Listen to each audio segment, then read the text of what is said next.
Hi everyone, I am going to discuss about the all the important questions for exam of standard 8. So please stay with me.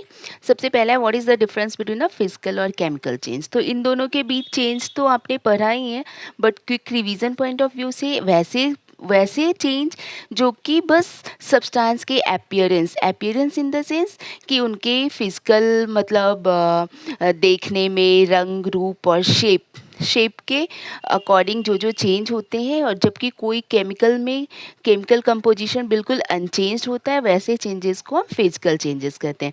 और आप उसमें add करेंगे कुछ कुछ जैसे कि कोई भी चीज़ melting of ice, freezing of water और बॉइलिंग वाटर। तो जब भी ये फिजिकल चेंज होता है वो कुछ समय के लिए होता है और वो रिवर्सिबल ईजिली हो जाएगा।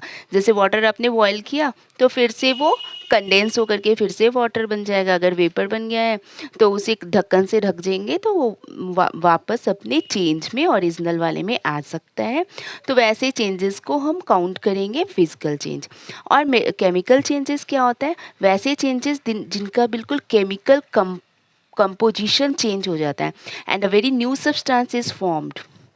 तो वैसे चेंजेस को कहते हैं केमिकल चेंजेस। और इसमें जो है जब भी एक या दो सब्सटेंसेस जो होंगे, केमिकल चेंज की बात करेंगे तो वैसे चेंजेस जिसमें दो से अलग सब्सटेंसेस फॉर्म करके या तो कंबाइन या डिकम्पोज करके बिल्कुल न्यू सब्सटेंस का फॉर्मेशन करेंगे।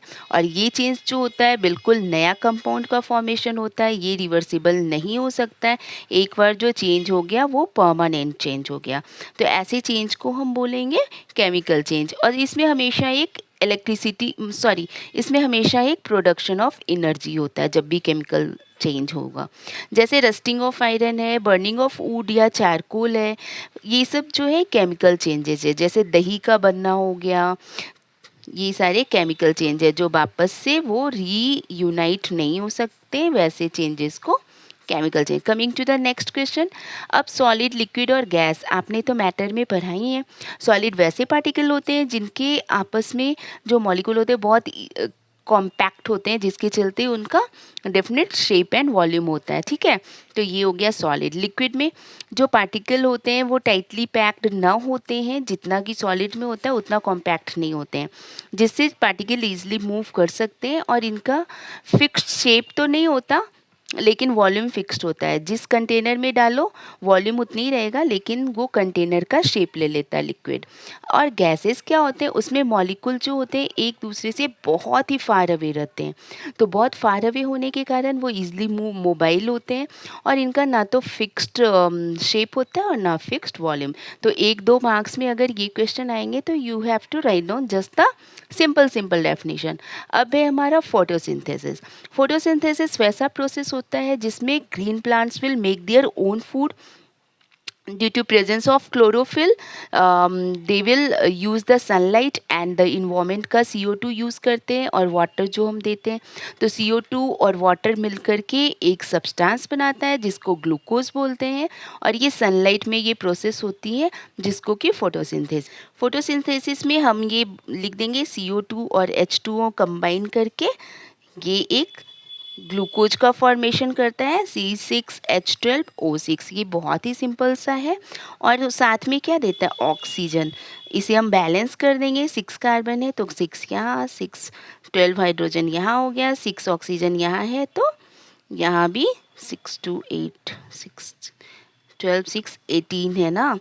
तो अब हो गया, ये बैलेंस्ड इक्वेशन हो गया, ये हमारा ग्लूकोज हो गया in the presence of sunlight. Sunlight के प्रेजेंस में whenever you get the this one photosynthesis जब भी देखें तो आप ये don't forget to synthesis, don't forget to put this reaction. क्या है, CO2 जो है और वाटर वो प्लांट्स एब्जॉर्ब करते हैं सॉइल से और इन्वायरमेंट से।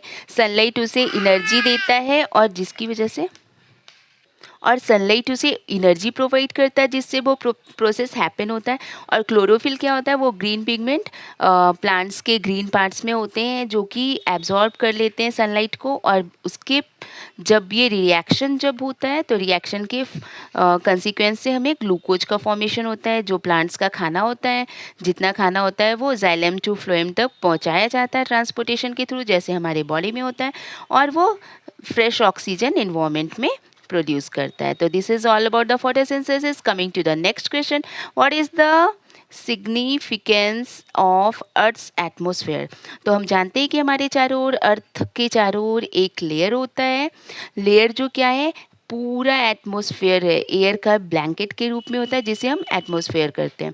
और इसका यूज़ क्या है, ये जितने भी सोलर रेडिएशन, सनलाइट में तो बहुत सारी चीज़ें हैं ना, तो सनलाइट में बहुत सारी चीज़ें होती हैं जिनको कि हार्मफुल भी होते हैं ह्यूमन बॉडी के लिए, अर्थ के लिए। तो ये एटमॉस्फेयर में ओजोन लेयर है, रेडिएशन के लिए ये सारे, ओजोन लेयर जो है वो हार्मफुल चीज़ों को एब्जॉर्ब कर लेती है और अर्थ पे एक फ़िल्टर का काम करती है। तो इस तरह से एटमॉस्फेयर जो है हमारा फ़िल्टर का काम करता है जिससे हम बच जाते हैं हार्मफुल स्किन कैंसर वगैरह से। नेक्स्ट वन है, जितना ऑक्सीजन हमें रिस्पिरेशन के लिए चाहिए वो सब हमें एटमॉस्फेयर देता है, और जो कार्बन डाइऑक्साइड होता है वो प्लांट्स को देता है जिससे वो खाना बनाते हैं और ऑक्सीजन को प्यूरिफाई करके इन्वायरमेंट में वापस देते हैं। तो ये सिग्निफिकेंट है हमारा अर्थ के एटमॉस्फेयर का। Okay, this is all about for today's topic. Next you have to watch the part 2 for next question.